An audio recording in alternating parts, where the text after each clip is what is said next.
요즘은 날씨가 너무나 덥습니다.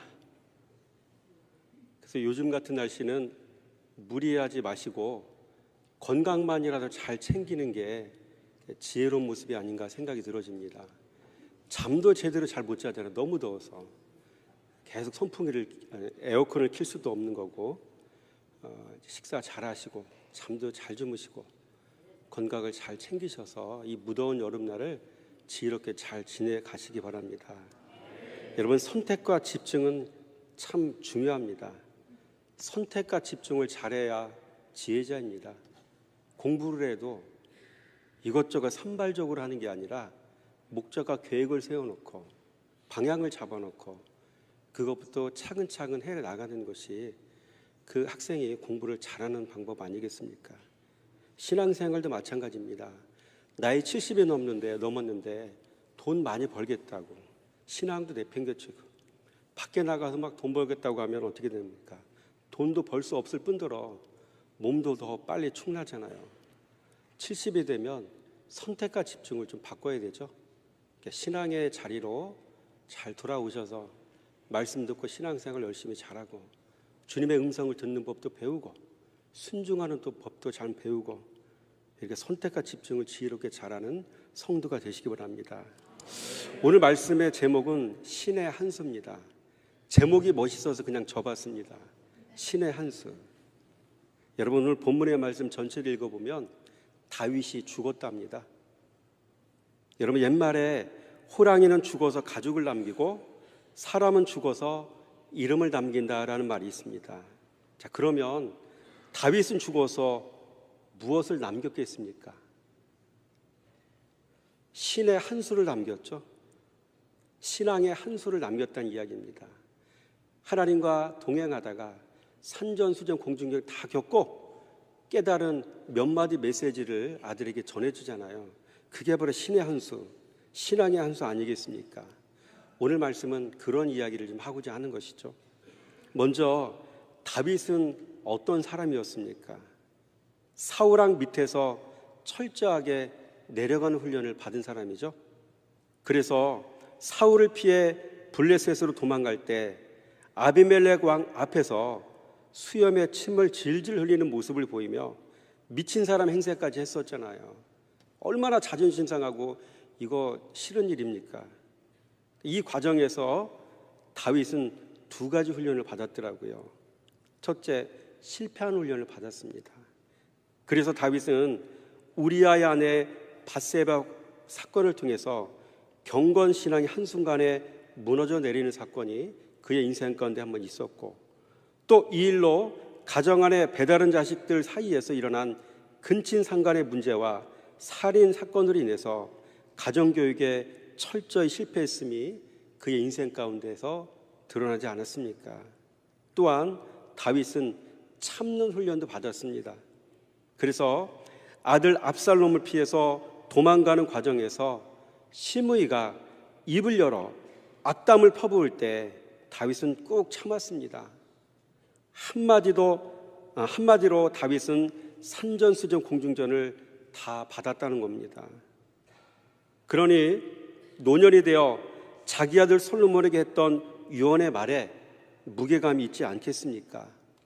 여러분, 지혜자는 두 부류의 사람의 말에 귀를 기울일 줄 압니다.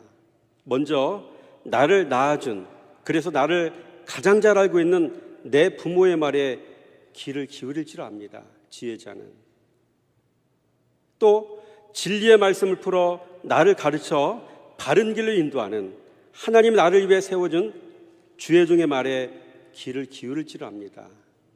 또 한 가지를 덧붙인다면 말씀을 생명으로 만나 나보다 먼저 그 길을 걸었던 나보다 먼저 된 신앙의 스승의 말에 귀를 기울일 줄 압니다. 그렇습니다. 지혜자는 여러분 부모의 말에 귀를 기울일 줄 알고 스승의 말에 귀를 기울일 줄 알고 나보다 신앙이 깊은 사람의 스승 같은 사람의 그 사람들의 말에 귀를 기울일 줄 알고 이 지혜자는 이런 사람 아니겠습니까?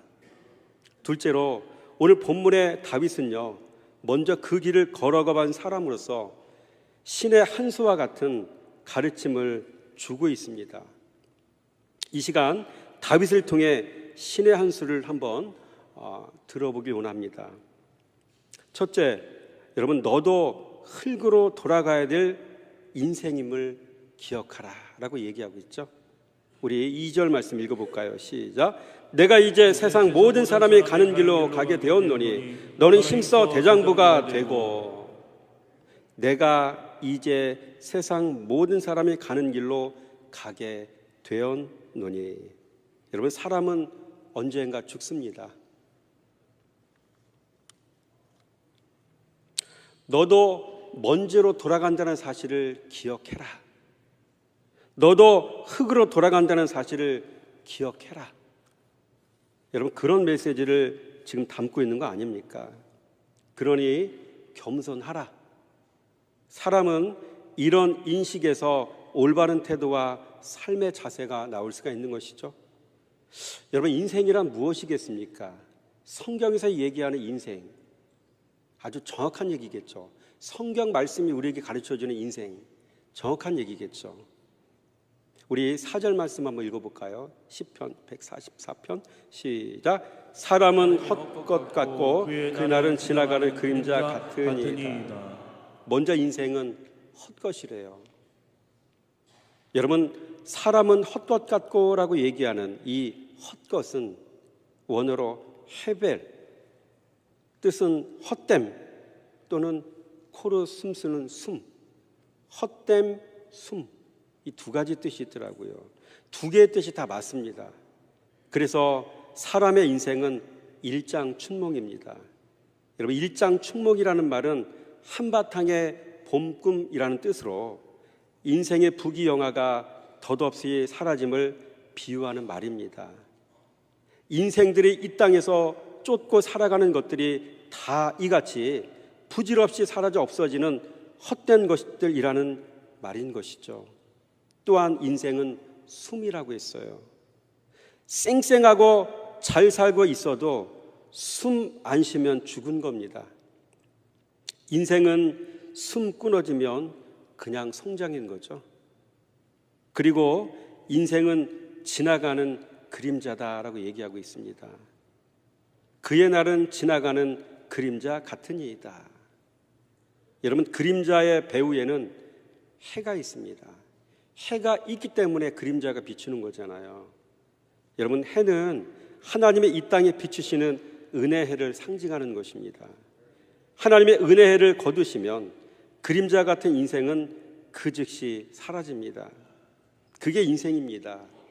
그러니 자신을 내세울 근거가 하나도 없는 겁니다. 우리는 그림자입니다. 우리는 숨입니다. 우리는 헛것입니다. 그렇다고 염세주의에 빠지라는 얘기가 아니라 겸손하라는 이야기입니다. 그래서 절대 진리신 그리스도 예수를 붙잡는 삶을 살아가는 자가 지혜자다, 그런 얘기 아니겠습니까? 그러니 잘 먹고 잘 자고 끊임없이 낮아지고 박수 칠 때 떠나고 주 안에서 잘 죽어야 하는 게 인생인 것이죠. 또한 다윗은 먼저 사람이 되라고 말하고 있죠. 2절 말씀에 너는 힘써 대장부가 되라. 이 대장부라는 말은 히브리어 원어로 이쉬 이겁니다. 뜻은 사람이란 뜻이죠. 이 말은 내면의 열등감과 시기심 충만하여 사단에게 자기 마음을 빼앗긴 결과 악신에 사로잡혀 내면에 살인 충만했던 사울왕을 통해 다윗 자신이 당했던 지난날의 모든 수모를 생각하며 아들 솔로몬에게 한 말 아니겠습니까? 너는 힘써 대장부가 되라. 여러분, 사람다운 사람이 되는 게 먼저입니다. 삶의 가치를 떨어뜨리는 열등감과 시기심을 사로잡아 먹어버리는 게 있습니다. 뭡니까? 자존감이죠. 여러분, 다윗은 자존감이 충만한 사람이었고 반면에 사울왕은 시기심과 열등감이 충만한 사람이었죠. 잠을 제대로 못 자죠. 끊임없이 미워하죠. 창을 들어 다윗을 죽이려고 여러 번 했죠. 이게 바로 사울의 모습 아닙니까? 그래서 사울의 살인 이면에는 열등감과 시기심이 있었다. 시기심과 열등감은 작은 것 같이 여겨지지만 시기심과 열등감 이꼴 살인인 겁니다. 살인을 낳기 때문에 그렇습니다. 반면에 다윗은 자존감이 충만한 사람이었죠. 그런데 사람의 자존감은요, 생명의 말씀을 먹고 여러분 성장합니다. 자존감이 어떻게 자란다고요? 생명의 말씀을 머금을 때 그 자존감은 자라나게 되는 것입니다. 종종 우리는 주변에서 남을 시기 질투하고 열등감에 사로잡혀 사는 사람이 있는 것을 보게 됩니다. 이런 사람은 공동체를 무너뜨리는 역할을 합니다. 공동체 안에 평화를 깨트리는 일을 합니다. 그래서 이런 사람 하나만 있어도 그 공동체는 지옥 같아지는 것이죠. 그런데 이 열등감과 시기심을 잡아먹는 자존감을 키우는 방법이 있어요. 날마다 신구약을 잘 다려 먹으면 됩니다. 뭘 먹으라고요? 약 먹으라고. 약. 신약과 구약. 그죠? 신약 성경, 구약 성경이라고 얘기하지 않았어요. 신약, 구약. 약이란 이야기죠. 잘 다려서 드시기 바랍니다. 주야로 여호와의 말씀을 묵상하여 잘 다려 먹으면 되는 겁니다. 그러면 내면에서 자존감이 달아납니다. 우리 잘 몰랐던 거잖아요. 시기심과 열등감에 반대되는 게 자존감인데 어떻게 하면 자존감을 키울 수 있을까? 생명인 말씀을 머금고 자존감은 살아나고 성장하는 겁니다. 아멘. 여러분 안에 내가 예수 믿는 사람으로서 자존감이 없다면 그 사람은 십중팔구 묵상상을 안 한 사람이에요. 그래서 음식점 가서 식사 기도할 때도 누가 볼까 창피하고, 정말 주님은 오히려 그 사람 부끄러워하지 않으시겠어요? 여러분 말씀을 사랑하시면요 자존감이 자란다는 사실을 잘 기억하시기 바랍니다. 아멘. 그리고 이 자존감이 자라나면요 마음이 건강해질 뿐만 아니라 세상에 감당할 수 없는 대장부가 될 수가 있습니다. 그래서 묵상으로 단련하여 자존감을 풀로 채우고 살았던 사람이 성경에 많이 나오잖아요. 예를 들어 다윗 같은 사람, 사울왕을 통해 혹독하게 시험을 당했어도 주저앉지 않고 블레셋 왕 아비멜렉 왕 앞에서 목숨 부지하려고 미친 사람 행세하며 자존심이 상했어도 다 털고 일어났잖아요. 전혀 마음에 상처 입지 않았잖아요. 그래서 지난날의 모든 상처를 아름다운 별로 승화시키는 인생이 되었잖아요, 다윗이. 그래서 나오는 말이 있죠. Scar is star. 상처는 별이 돼요. 자존감이 충만한 사람에게 나타나는 이런 현상인 것이죠. 상처는 별이 돼요. 그래서 성도님들 중에 이렇게 지난날의 고난을 믿음으로 이겨내 승리하신 분들을 보면 존경스러울 때가 많습니다. 여러분 목사라고 해서 자존감이 충만한 게 아니에요. 목사도 자존감이 자라야 돼요. 말씀 생활에서 자존감이 자라야 돼요. 그래서 신앙생활 깊이 잘하는 성도님들이 이런 신앙의 연단을 과정을 통해서 잘 이겨내고 승리한 분들 보면 참 존경스러운 거예요.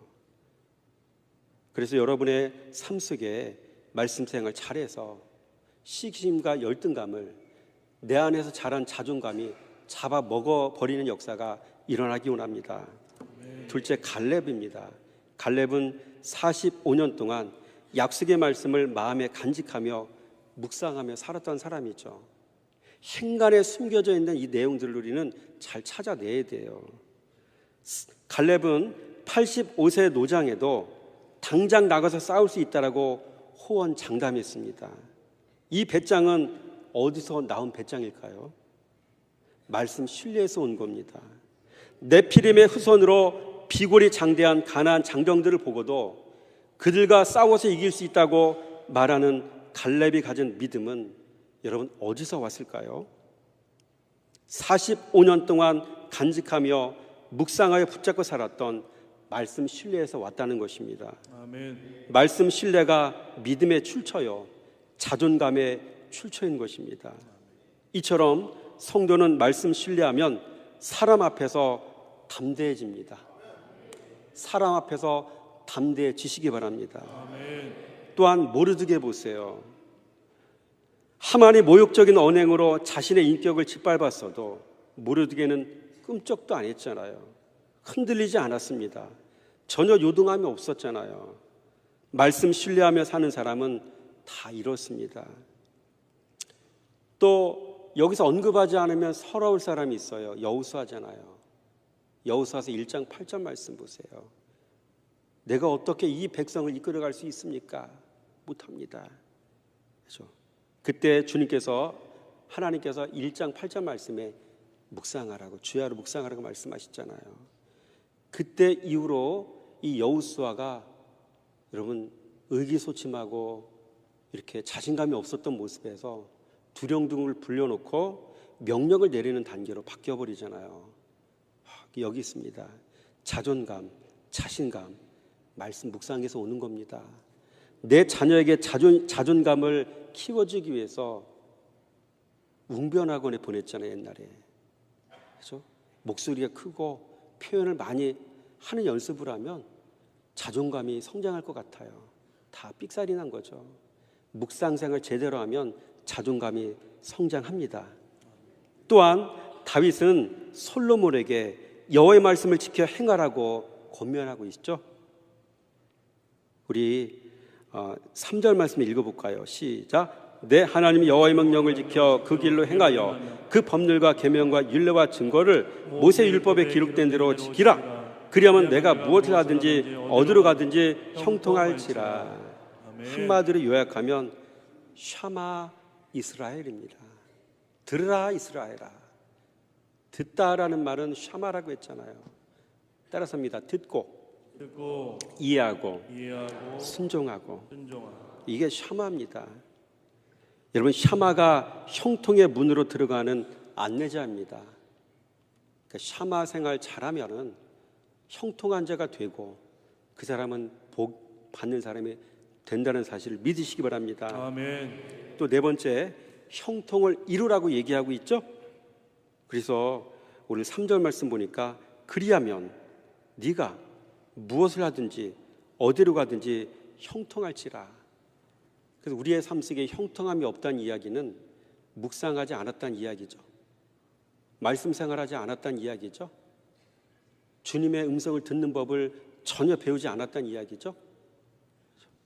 그래서 묵상을 하다 보면 한 번은 묵상을 하면은 그 안에서 나의 문제를 주님이 다 말씀하시잖아요. 아우 부끄럽고 수치스럽고 이런 것들을 계속해서 느끼면서 경험하면서 살아갈 때 우리는 우리의 모난 것들이 조금씩 깎여지고 다듬어지고 잡혀지는 은혜가 있게 될 줄 믿습니다. 아멘.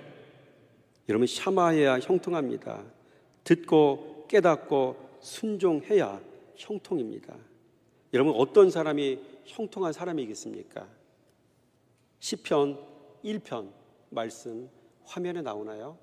시작. 복 있는 사람은 악인들의 꾀를 따르지 아니하며 죄인들의 길에 서지 아니하며 오만한 자들의 자리에 앉지 아니하고 오직 여호와의 율법을 즐거워하여 그의 율법을 지하러 묵상하는도다. 그는 시냇가에 심은 나무가 철을 따라 열매를 맺으며 그 잎사귀가 마르지 아니함 같으니 그가 하는 모든 일이 다 형통하리라. 요약하는 이거죠. 따라서 합니다. 걷고 서고 앉고. 그래서 걷고 서고 앉는 자리가 그 사람의 형통을 결정하는 거죠. 술집에만 앉아 있으면 형통하겠어요? 노름하는 자리에 앉아 있으면 형통하겠냐고요? 악인과 같이 길을 걸으면 형통하겠습니까? 화를 당하지. 걷는, 그리고 서는 거, 앉는 거, 이게 우리의 형통을 결정한다는 이야기죠. 그래서 길이 아니면 가지 않고 진리의 사람이 아니면 동행하지 않고 자리가 아니면 앉지 않습니다. 복 있는 사람, 형통한 길을 걷는 사람은 다들 이렇게 삽니다. 그래서 묵상의 자리에 앉아 말씀 위에 서서 진리의 길로 걷는 자가 형통한 사람이요 복 있는 사람입니다. 그래서 나다나엘은요 나무 밑에서 말씀을 묵상하는 자리에 앉아 있었죠. sit.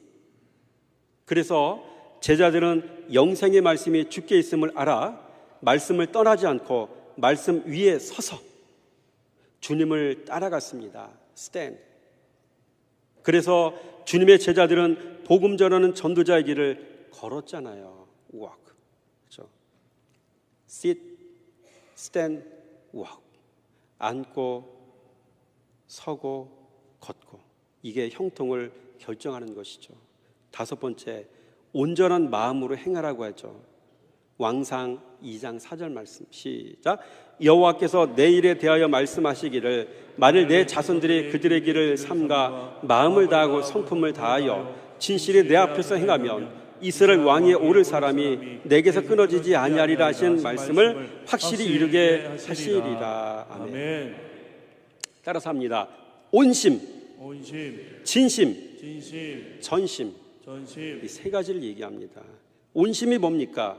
마음을 다하고, 진심은 진실이 내 앞에서 행하면, 전심은 뭡니까? 성품을 다하여. 온심, 진심, 전심. 이게 온 마음으로 행하는 것입니다. 말씀이 들려질 때 우리는 이런 자세로 말씀에 반응하는 성도가 되어야 합니다. 그래야 자존감이 성장하고 복의 사람이 되고 형통한 인생이 되는 것입니다. 여러분, 두 마음은 안 됩니다. 두 마음을 품어서는 안 됩니다. 한 우물만 파야 됩니다. 생명의 길로만 가야 됩니다. 좁은 길로 가야 됩니다. 좁고 협착하여 사람이 많이 찾지 않는 길로 가야 됩니다. 그러나 요즘 사람들은 교회를 다녔지 자기를 뜯어고치려고 하지는 않습니다. 어렵거든, 귀찮거든, 힘들거든, 괴롭거든, 시간이 걸리거든. 그래서 이 일을 안 합니다. 여러분, 요즘 성도들은 자기가 듣고 싶은 얘기를 들으려고 하지 들어야 할 얘기를 듣는 일을 기뻐하는 사람이 어디 있습니까? 희귀합니다. 이 소리 사람. 넓은 길로 가려고만 합니다. 많은 사람이 가는 길로만 가려고 합니다. 그러다 필경은 사망의 길로 접어든 사람이 많다는 사실을 기억하시기 바랍니다. 여러분, 필경은 사망의 길을 걷는 사람은 항상 시작은 잘합니다. 그리고 뚝심으로 밀어붙입니다. 그러나 마음 한편엔 늘 염려가 떠나지 않습니다. 그러다가 결국 마지막에 가서는 포기하고 맙니다. 그래서 용두사미는 하나님 나라와 거리가 멉니다. 그래서 뚝심, 우심, 변심은 하나님 나라와 가까워질 수가 없죠. 하나님 나라와 거리가 멉니다. 그래서 우리에게는 뭐가 필요합니까? 온심, 진심, 전심이 필요한 것이죠. 이런 마음은 여러분, 우심과 뚝심과 변심 같은 경우는 하나님 나라와 거리도 멀지만 들어가도 천국 생활에 적응하지 못합니다. 오직 온심, 진심, 전심으로 행하여 형통을 만나야 천국 생활에 적응하여 천국 시민과도 화통하며 살 수가 있습니다. 마지막으로 화면에 나오는 그림 한번 보시겠습니다. 같이 한번 읽어볼까요? 시작. 온심, 진심, 전심으로 행하여 형통을 만나라. 여러분의 삶 속에 말씀을 대할 때 이런 마음으로 대하여서 여러분의 복의 사람이 되길 원하고요. 자존감이 크게 자라는 성도가 되길 원하고요. 그래서 형통한 인생을 살아가는 우리 모두가 되어지기를 주님의 이름으로 축원함을 드립니다. 아멘. 기도합니다. 할렐루야. 하나님 감사합니다. 오늘 우리는 다윗을 통해 신의 한 수를 배웠습니다. 신앙의 한 수를 배웠습니다. 내 자신의 흙으로 돌아갈 존재임을 알았고 먼저 사람이 되어야 함을 알았고 온전 전심으로 행하여 형통한 사람이 되어야 함을 알았습니다. 이제 흙임을 알았으니 하나님의 사람으로 세워져 가기 위해 말씀 앞에서 훈련받는 신앙의 사람이 되게 하시고 아멘. 온전 전심으로 순종하고 행하여 복의 사람이 되어 복의 통로로 쓰임받는 인생이 되게 해주시기 원합니다. 아멘. 오늘 예배가 드려진 후부터 다윗처럼 하루하루 온전한 마음으로 말씀 훈련을 잘 받아 작은 예수로 살아가게 해주시기 원합니다. 아멘. 모든 것 감사드리며 우리 구주 예수 그리스도 이름으로 감사하며 축복하며 기도드렸습니다. 아멘.